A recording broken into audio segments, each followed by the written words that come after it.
Waalaikumsalam warahmatullahi wabarakatuh.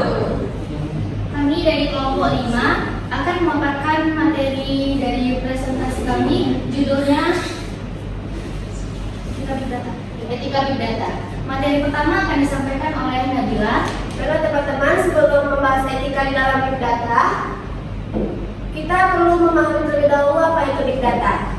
Big Data adalah kumpulan data yang sangat besar, beragam, dan terus berkembang dengan cepat, sehingga metode pemrosesan tradisional tidak memadai. Maksudnya adalah, Big Data itu adalah kumpulan data yang jumlahnya sangat besar, terus bertambah dengan cepat, dan berasal dari berbagai sumber. Data seperti ini tidak bisa lagi diolah menggunakan data tradisional karena volumenya terlalu besar dan kompleks. Contoh sederhananya yaitu ketika kita menggunakan Instagram, TikTok, Shopee, atau Google Maps, setiap aktivitas kita menghasilkan data. Bayangkan miliaran pengguna melakukan hal yang sama setiap hari. Data inilah yang disebut Big Data. Big Data memiliki 5 karakteristik yang dikenal sebagai 5V. Yang pertama ada volume, yaitu ukuran data yang sangat besar. Contohnya seperti jutaan foto yang diunggah ke media sosial setiap hari. Ada velocity, yaitu kecepatan pengumpulan dan pemrosesan data. Contohnya seperti pesan WhatsApp yang dikirim setiap detik.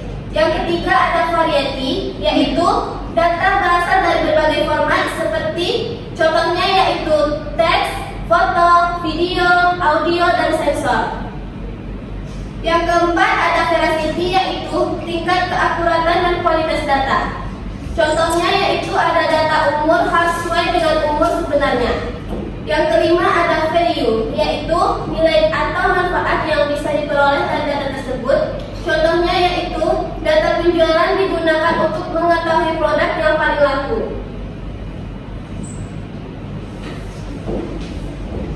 Selanjutnya yaitu pengertian dari data visualization dan dashboard.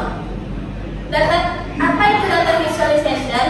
Data visualization adalah proses mengubah data mentah menjadi representasi visual grafik, diagram, peta atau infografis agar informasi lebih mudah dipahami dan dianalisis oleh manusia.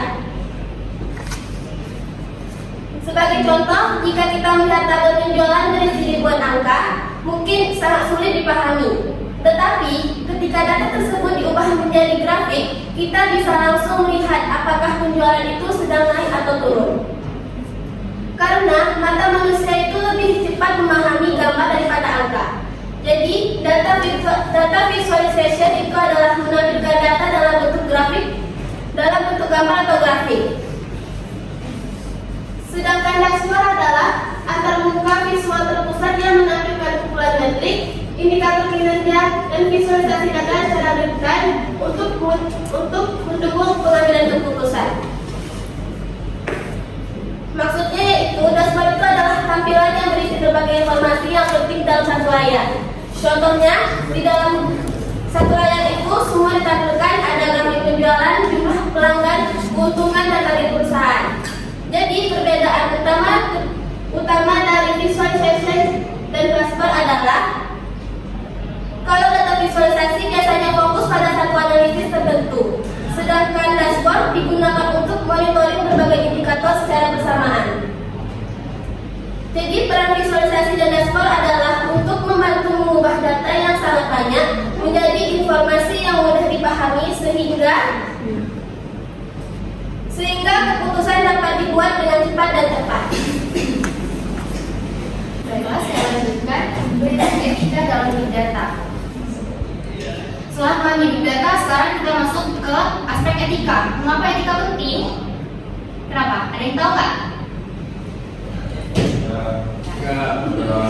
Kenapa? Karena data yang kita kelola seringkali berkaitan dengan manusia. Data tersebut bisa berupa nama, alamat, nomor telepon, lokasi, bahkan informasi kesehatan.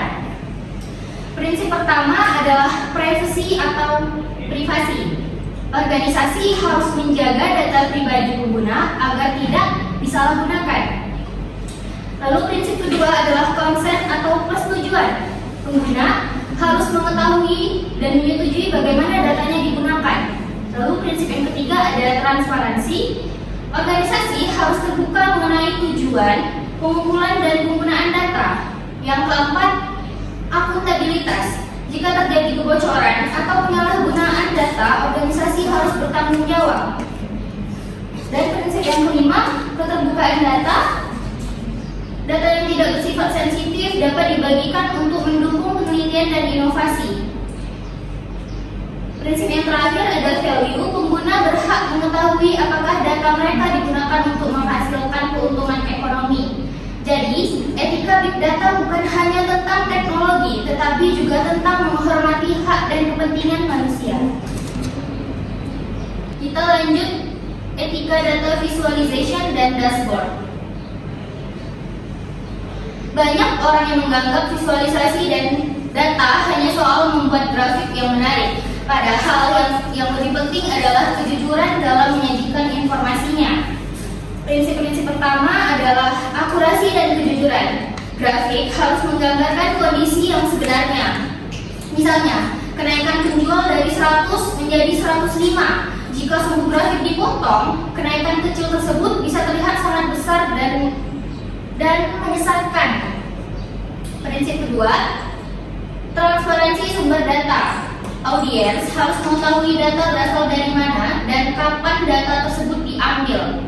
Lalu prinsip ketiga adalah aksesibilitas dan inklusivitas. Dashboard harus dapat dipahami oleh semua pengguna, termasuk pengguna yang memiliki keterbatasan penglihatan warna. Ketika visualisasi dibuat secara tidak etis, maka keputusan yang diambil berdasarkan visualisasi tersebut juga bisa salah.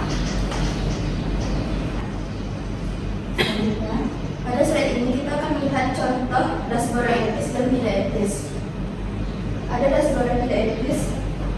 Dashboard yang tidak etis biasanya menggunakan berbagai cara untuk mengirim opini pengguna, atau misalnya memotong sumbu Y sehingga perbedaan kecil terlihat sangat besar, atau menggunakan warna tertentu untuk mempengaruhi persepsi pembaca.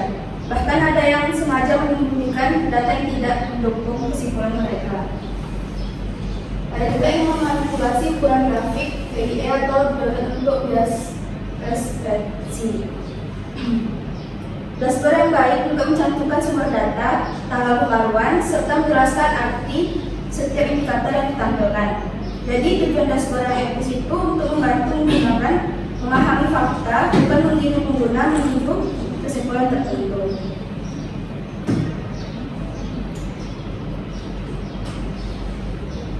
Selanjutnya ada isu dan tantangan.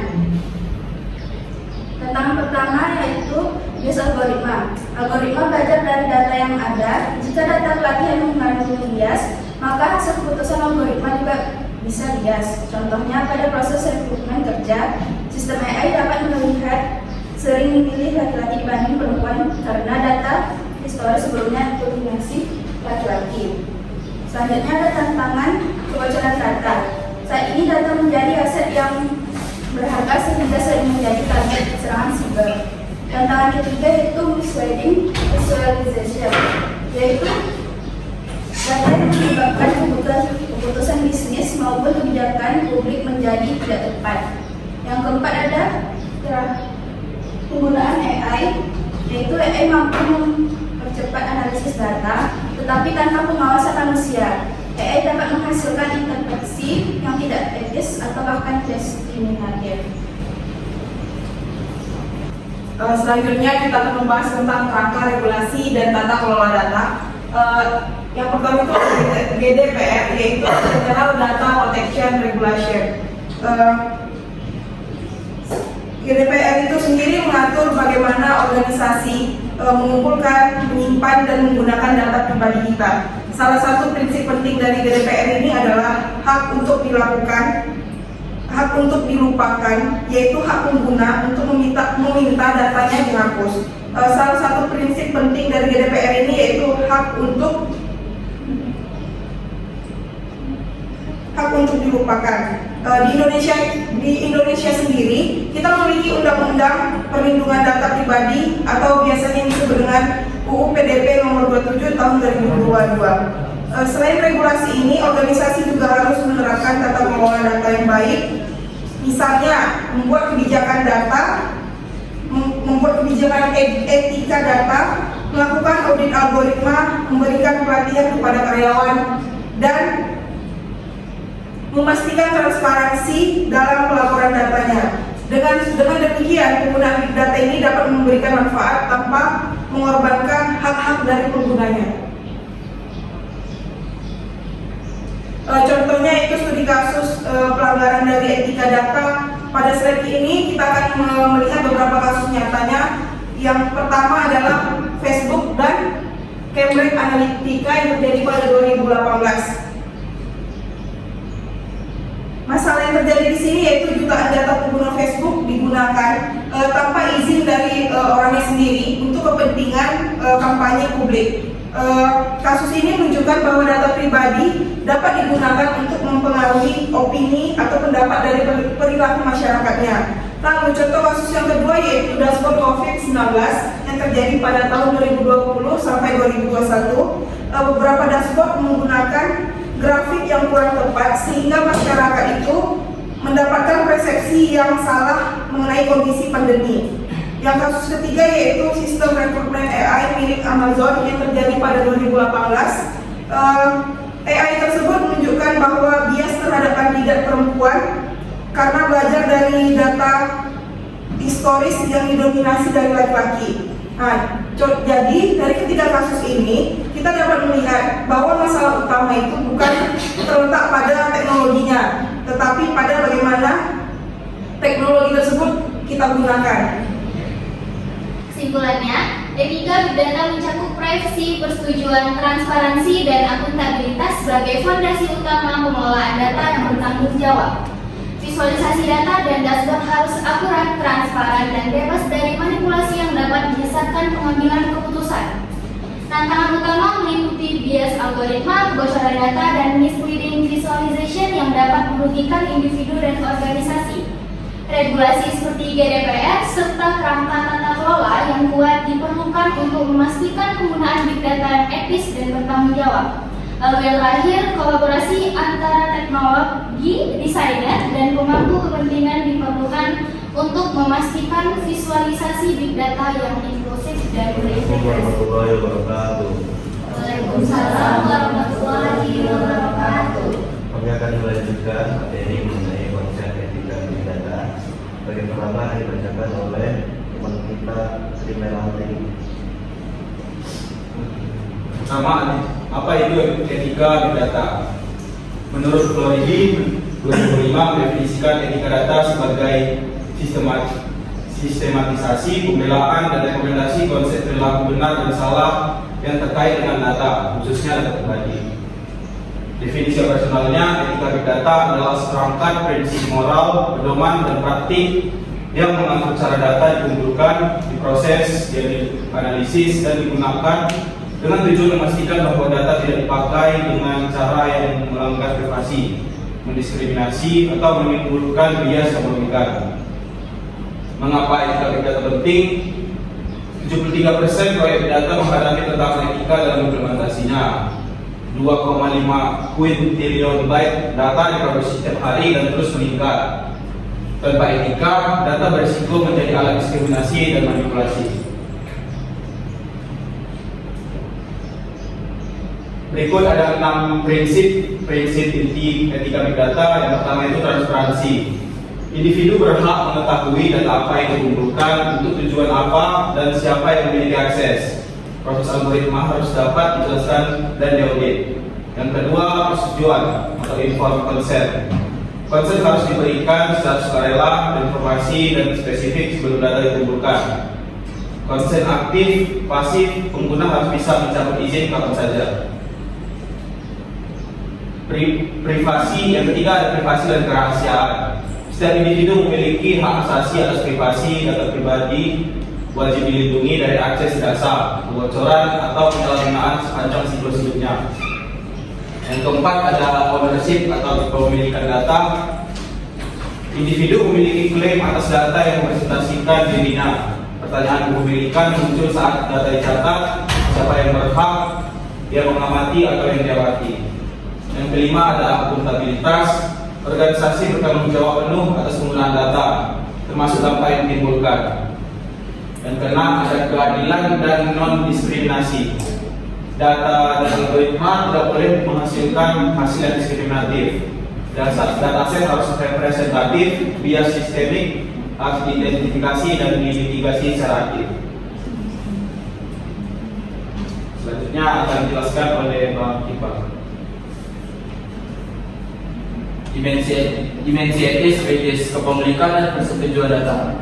Yang pertama adalah kepemilikan data, transaksi transparan. Jika data pribadi digunakan, individu berhak mengetahui desain algoritma dan cara data agregat dibentuk. Yang kedua, persetujuan. Persetujuan eksplisit harus mencakup data apa, ke siapa, kapan, dan untuk apa. Yang ketiga ada privacy. Setiap transaksi data harus disertai upaya sungguh-sungguh menjaga privasi individu. Yang keempat, keterbukaan. Dataset agregat seharusnya bebas diakses publik untuk kepentingan umum. Yang kedua ada jenis persetujuan data. Yang pertama itu ada transfer sadar dan transfer tidak sadar.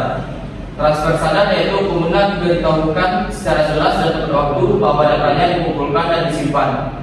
Transfer tidak sadar yaitu pengguna tidak diberitahu data dikumpulkan oleh pihak ketiga tanpa sepengetahuannya. Hierarki informat consent. Yang pertama informat yaitu paling etis, penjelasan penuh, persetujuan eksplisit. Yang kedua implied, persetujuan diasumsikan dari konteks atau perilaku. Yang ketiga ada opt-out, default aktif, pengguna harus secara aktif menolak.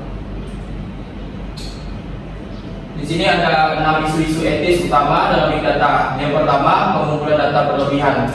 Organisasi mengumpulkan lebih banyak data dari yang dibutuhkan, menciptakan risiko keamanan dan pelanggaran privasi yang tidak proporsional. Yang kedua, anonimisasi yang lemah.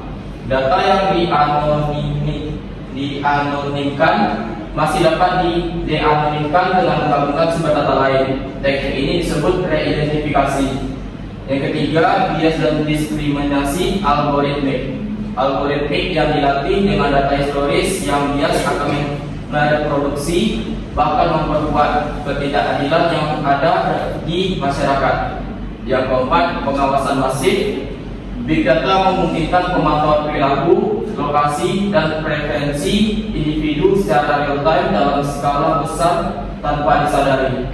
Yang kelima ada big data dividen. Kesenjangan antara pihak yang mampu menganalisis dan mengeksploitasi big data versus individu atau komunitas yang tidak memiliki sumber daya tersebut. Yang terakhir, keberatan. Selanjutnya, titik-titik etis dalam siklus hidup data.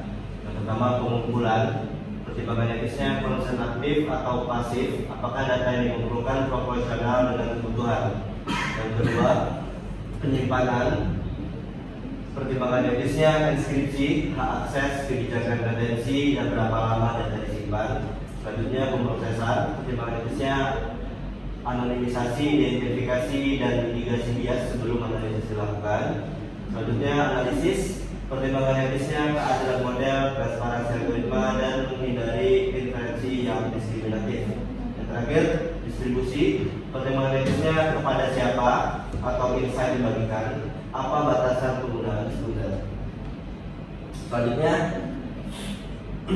studi kasus praktik etis dan tidak etis. Yang pertama, praktik etis. Analitik COVID-19 selama pandemi, data analitik digunakan untuk melacak penyebaran virus dan mengalokasikan sumber daya kesehatan dengan teknik anonimisasi ketat untuk melindungi privasi pasien. Yang kedua, persetujuan dinamis di Oxford 2023. Model persetujuan dinamis memungkinkan individu memodifikasi izin mereka seiring waktu sesuai perubahan penggunaan data, mengatasi kelemahan model konsen statis. Yang ketiga, AI Transparency Initiative tahun 2024. Konsorsium perusahaan teknologi mengembangkan alat bantu untuk membantu pengguna memahami bagaimana data mereka diproses dan keputusan apa yang dihasilkan.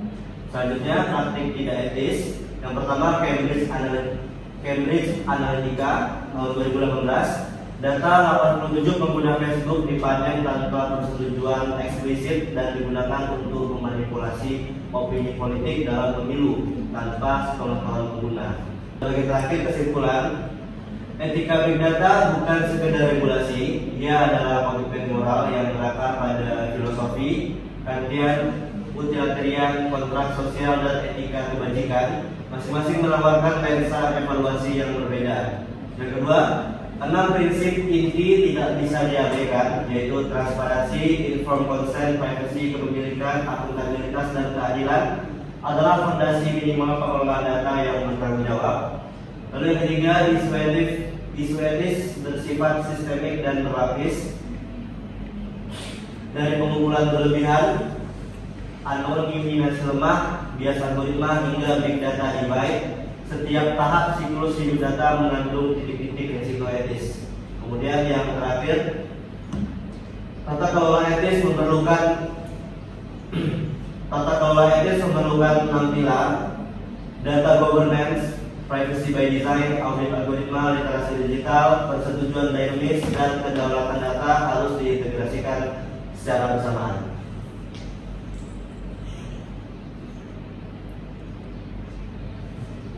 Sekian presentasi dari kelompok kami. Apa ada yang ingin bertanya? Boleh tanya dulu? Boleh. Saya Perdana ingin bertanya. Tadi di PPT kelompok menteri ada membahas tentang keadilan kepemilikan data.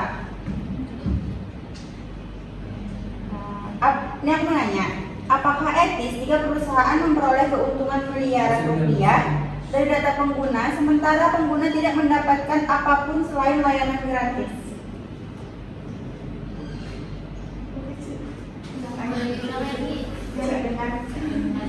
Di kelompok Bang Tri tadi kan ada yang membahas tentang keadilan dan kepemilikan data di PPT. Itu tidak ada PPT-nya. Dia 6 poin kalau nggak salah Putri. Di poin Slide ke-6.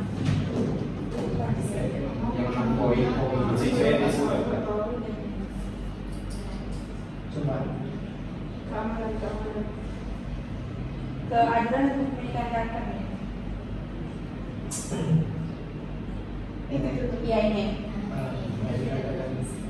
Nah, jadi apakah etis jika perusahaan memperoleh keuntungan miliaran rupiah dari data pengguna, sementara pengguna tidak mendapatkan apapun selain layanan gratis?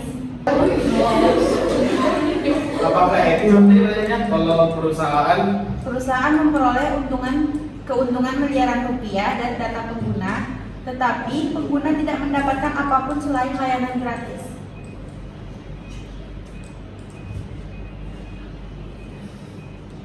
belum menjawab nih, maksudnya kok bisa perusahaannya mendapat keuntungan miliaran itu dari data, maksudnya data seperti apa? Kan kalau misalnya data gratis itu kan berarti maksudnya itu kalau aplikasi gratis kan dia membayar dengan data kita, dengan data pemilikan. Nah, jadi etis nggak kalau perusahaan itu memperoleh keuntungan besar tapi kita sendiri nggak tahu dan nggak dapat apapun selain layanan gratis itu?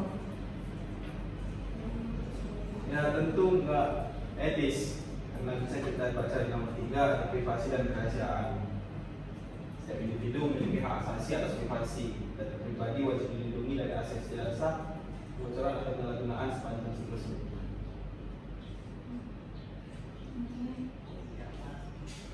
Gimana nih? Oke.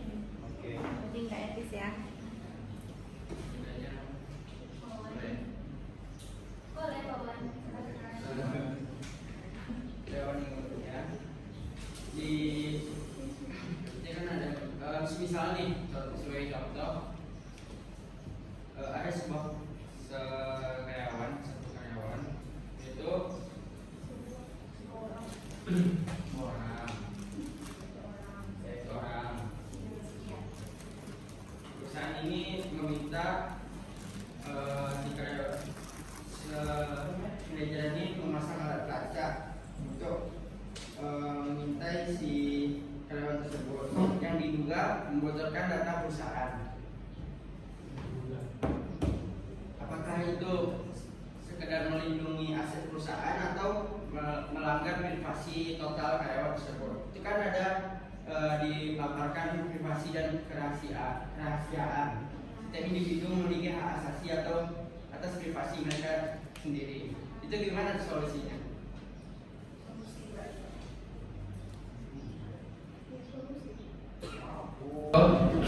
Kan si karyawan ini membocorkan data Tapi tadi diduga. diduga Kan?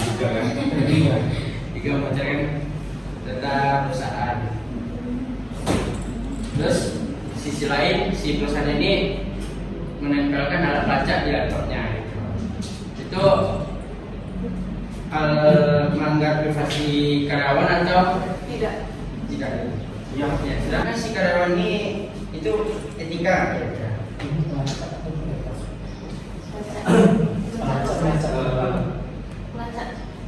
Aku mau jawab. Wan, tadi kan pernyataan itu kan bilang karyawan ini masih diduga nih. Nah, masih diduga, mungkin nggak ada bukti apa-apa. Iya. Ya. Tentu yang kalau perusahaannya langsung memasang pelacak ke karyawan yang diduga, tentu itu melanggar privasi karyawan ini. Iya. Karena perusahaan nggak punya bukti, masih belum punya bukti atas dasar apa dia diduga. Ya tentu kalau mau membuktikan tentu melalui jalur hukum. Terima kasih.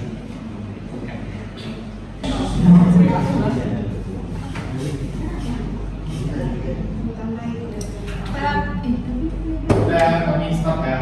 Ya. Oke.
Mana dia?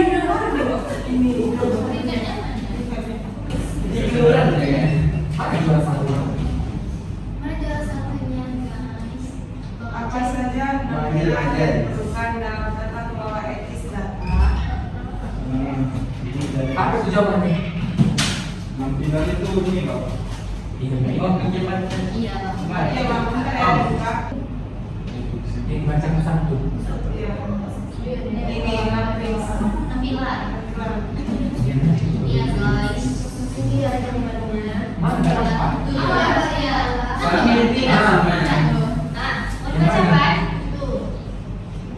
Tata kelola etis memerlukan tampilan, yaitu data governance, privasi by design, audit algoritma, literasi digital, persetujuan dinamis, dan kedaulatan data harus diintegrasikan secara bersamaan.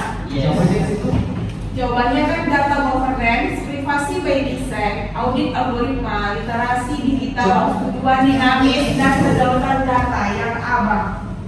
Iya. Mana dari definisi? Wah, makasih di PPT yang ini ya Bang ya. Ini data Iya. governance, Iya, iya. Oke. Oke. Oke, Bang, udah paham? Paham. Oke, masuk. Soal yang pertama, apa perbedaan utama antara transfer sadar dan transfer tidak sadar dalam jenis tujuan data? Jawabannya itu transfer sadar pengguna diberitahu, yang nggak sadar penggunanya nggak diberitahu. Riza Airinda Manda.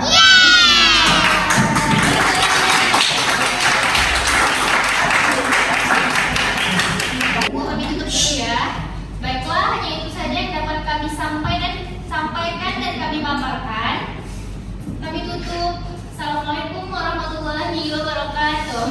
Waalaikumsalam warahmatullahi wabarakatuh.